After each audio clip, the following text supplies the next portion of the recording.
Reddit, what's the weirdest thing you've been recognized for? I was sitting at a bar one night, and these two girls come up to me and one says to the other, "OMG! It's that purple girl! What did I tell you, huh?" I turn around with a serious what the fact look on my face, and she explains to me, "You always wear purple. Every time I see you, you have on a purple shirt, and it's always a different purple shirt." I go home that night to take a look in my closet, and lo and behold, 95% of my shirts are some shade of purple. Weird. There was an orange kid at my high school. I saw him a few weeks ago, 4 years later, still in orange. I wonder if he knows? He knows. One of my drawings made it to the front page. Months later, my friend who was living in Prague came back to visit. Shooting the shit over beers, discovered we were both Redditors. He shows me my OWN drawing that he saved to his phone, didn't know it was mine, just liked it. This girl I've never met follows me on Instagram. Just a week or so ago, she happened to see me on the street, came up to me and said, "My username, is that you?" Was pretty weird. Where is this where people are just on the street all the time? Outside. I went outside once. Graphics were okay, gameplay sucked. Rating 3 out of 5. I did a horrible 30-minute infomercial that aired exactly once at 3 a.m. in my local town. I was recognized for almost 2 years thereafter by all the old people in town. What is with old people and not sleeping? Sometimes I like to troll talkback radio stations in my city when drunk, and am always in a queue of like 10 old-timers having a rant at 3 in the morning. They spread their sleep out more, like taking naps in the afternoon, or when driving through farmers' markets. When I go to parties and all, I'm recognized as the Russian kid. I'm not Russian. I have no idea how it started. Do you often wear button-up shirts with the top 2 or 3 buttons undone, and also have a large amount of dark chest hair and a ridiculously thick gold chain that no respectable North American person would ever wear? Those are Armenians. I thought it was Persians. I'm going to hazard a guess and say that vodka was involved. Are you a particularly hairy man who rides a unicycle? That would be a bear.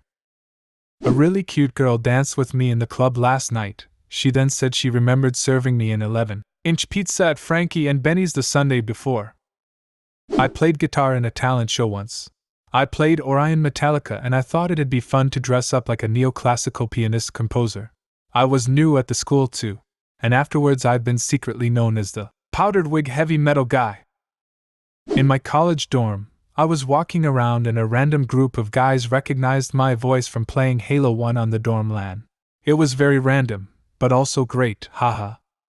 It started when I wore a sweater vest in 8th grade as a joke, but now I have around 6 or 7 of them, and my friends and I call it Sweater Vest Tuesday, where I wear a different sweater vest every week, and more people are actually starting to do it, so a lot of kids know me around school as the Sweater Vest Kid. You wore it because you wanted to, and said it was joke in case people made fun of you. Source: Cardigan Fridays. When I was around 22, I had moved to Texas, about 1,200 miles from where I grew up, to be with my then fiancée. I got a job as a bank teller, and one day these two guys come in. I start processing their transaction, and they happen to look at my nameplate. One of the guys goes to me, "You wouldn't happen to be related to Mr. R. Megajoules, would you?" I say, "Well, yeah, that's my dad." So, they then explain that they had been trying to get my dad's company to buy sheet metal from them for years, and could I somehow get them the ear of my dad? It was just so random. Girl stops me on street and screams out, "OMG, you're that girl from YouTube," referring to Natalie Tran from Community Channel. I awkwardly told her she was wrong, and she walked away with her friends, leaving the both of us thoroughly embarrassed. I do body percussion for an a cappella group, and people know me by the guy who hits himself. I was in a club bathroom last night talking to my mates, and some guy recognizes my voice and me. Turns out he works at the local McDonald's and recognized me as the guy who orders Big Macs no cheese. Met someone twice my age at my city's Renaissance Festival who recognized me from the pictures I posted here of my friends and me making a hobbit hole. He even bought me a beer. If you guys ever see me in real life, you should buy me a beer. I was in my hometown during a break from college, and a guy recognized me for giving a PowerPoint presentation at a school board meeting 5 years earlier. It was about thylacines, Tasmanian tigers. He told me he had really enjoyed it. Apparently so. Someone once yelled, "You've the exact same walk as your brother," at me from across the street. No clue who they were. Do you have a brother? Plot twist, he's actually in a wheelchair. Last December, I spent a few hours in Photoshop making a funny and very racist map of my own state of New Jersey. I submitted it to Reddit and received moderate amounts of karma. Out of sheer ego, I decided to post it on my Facebook wall and go to bed. The next morning, I wake up to a few hundred Facebook notifications and several voicemails on my phone telling me about the map. I got on a couple news channels, and in a few local newspapers, and the general 15 minutes of fame faded away after a week. Fast forward to this summer, and I'm sitting at a bar down the shore, and my friend brings up the fact that she's from the ghetto in the woods, and her family's from pretty much Alabama. And some guy down the bar starts hooting and hollering about how his family in Europe love the map and think it's hilarious. And several people come up to me asking me about the map, telling me I should have put it on t-shirts and made money off of it, and how the mayor of Elizabeth, New Jersey was the only public figure who spoke out against its colorful language. Hell, even the governor liked it, though he didn't say so publicly. I just work for the state government and found out through internal whispers. Suddenly, 6 months after I had a quick burst of notoriety and thought that everyone had forgotten about it, everybody is recognizing me for that stupid little map I made at 2 a.m. last December.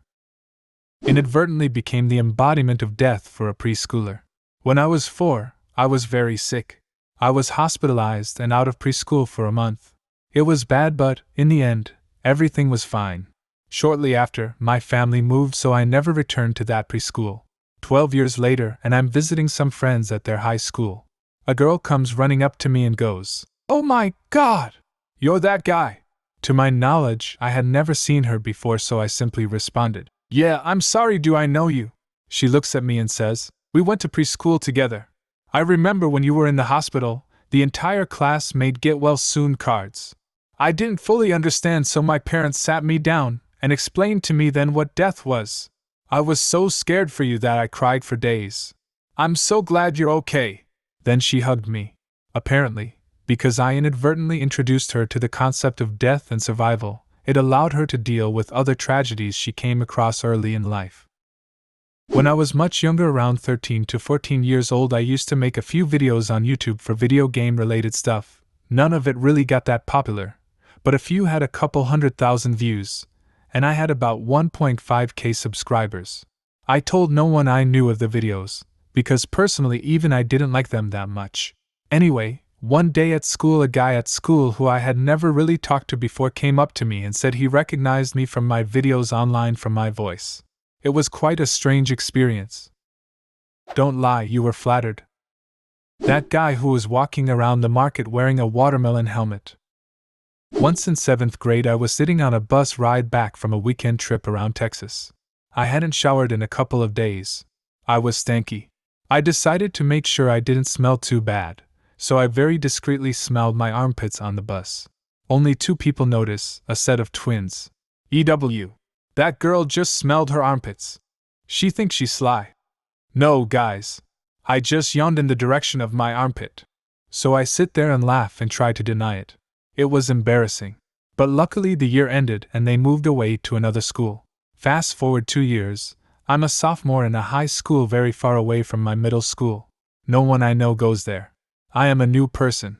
I walk into my English class, sit down, start talking to some friends when all of a sudden I hear, Girl, you. I know you from somewhere. Wait a minute. Jamal, come here," he whispers to his twin. I don't know these guys and I'm confused. "Oh, you the girl who smells her armpits." That is my life. I am the girl who smells her armpits.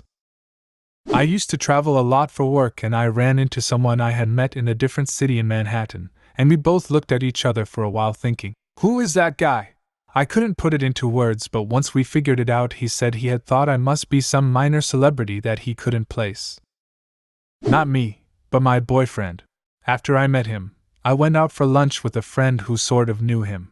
He said that my soon-to-be boyfriend had a Guinness World Record for stuffing grapes in his mouth, and he was on the show and is in the book. Instant love. I had little notice, not much money, and was invited to a Halloween party by a friend, so I made a dress out of white garbage bags and stapled white paper and napkins to it, and went as white trash. It was awesome.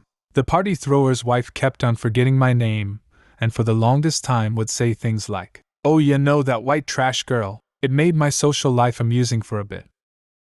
I loved art, painting, drawing, anything. In grade school, my art teacher said she entered one of my art projects into a contest without me knowing, and I won. I was so excited and proud of myself. I got to get dressed up and everything to go to my award ceremony. At this point, I still did not know what one of my art projects had won.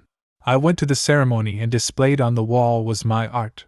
It was a practice drawing of shapes with different shading. It took me only a few minutes to do and was garbage as far as I cared. I was so embarrassed to drag my whole family. Everyone acted so proud. I have a similar story, man. My dad was in an art class in college and some art studio in Ybor City. FL had one of his paintings in the front window, and one of my dad's friends saw it and told him. We drive down there to see what it is. Turned out it was like a color wheel he did using animal stencils as like a first day project. He tossed it into the garbage after it was graded, and someone pulled it out and put it on display at this studio. What's the weirdest thing you've been recognized for? Leave a comment and subscribe to the channel if you want to see more videos like this one.